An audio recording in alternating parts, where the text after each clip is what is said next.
पाथर्डी शहरातील एका प्रतिष्ठित कुटुंबातील महिला आपल्या 2 लहान मुलांसह पुण्याला जाण्यासाठी निघाली होती. तिनं पाथर्डी बस स्थानकातून बीड ते पुणे या एसटी बसमध्ये प्रवेश केला. नियमाप्रमाणे तिनं स्वतःचे आणि मुलांचे तिकीटही काढले होते. प्रवास सुरळीत सुरू होता. मात्र काही वेळातच या प्रवासाला एक भयानक अनुभवाचं स्वरूप आलं. बस जेव्हा तिसगाव जवळ पोहोचली तेव्हा अचानक त्या महिलेला रक्तदाबाचा त्रास सुरू झाला. तिला चक्कर येऊ लागली, अस्वस्थ वाटू लागले. अशा परिस्थितीत बसमध्ये असलेल्या वाहकाचे हे कर्तव्य होतं की त्यानं प्रवाशाला मदत करावी. महिलेनं मोठ्या आशेनं वाहकाला विनंती केली, मला त्रास होतोय, मला उपचारांची गरज आहे, कृपया बस थांबवा. मात्र या विनंतीवर त्या वाहकानं जे उत्तर दिलं ते ऐकून कोणाचंही रक्त संतापल्याशिवाय राहणार नाही.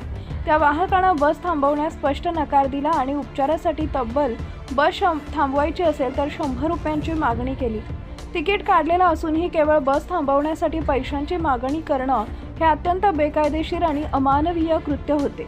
महिलेनं वाहकाला पैसे देण्यास नकार दिला कारण तिनं आधीच प्रवासाचे तिकीट काढले होते. मात्र वाहक आपल्या भूमिकेवर ठाम होता.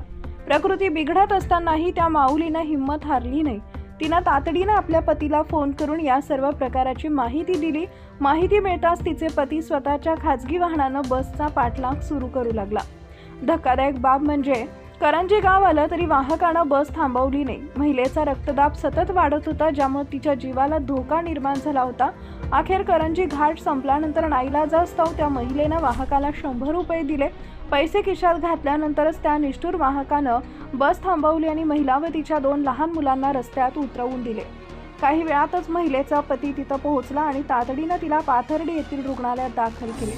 वेळेवर उपचार मिळाल्यानं मोठा अनर्थ टळला. परंतु या घटनेमुळे त्या महिलेला आणि तिच्या लहान मुलांना जो मानसिक त्रास सहन करावा लागला तो शब्दात मांडता येण्यासारखा नाहीये. रक्तदाबाचा त्रास झाल्यास वेळेत उपचार न मिळाल्यास मृत्यू देखील ओढवू शकतो. याची जाणीव त्या वाहकाला का नसावी हा मोठा प्रश्न आहे.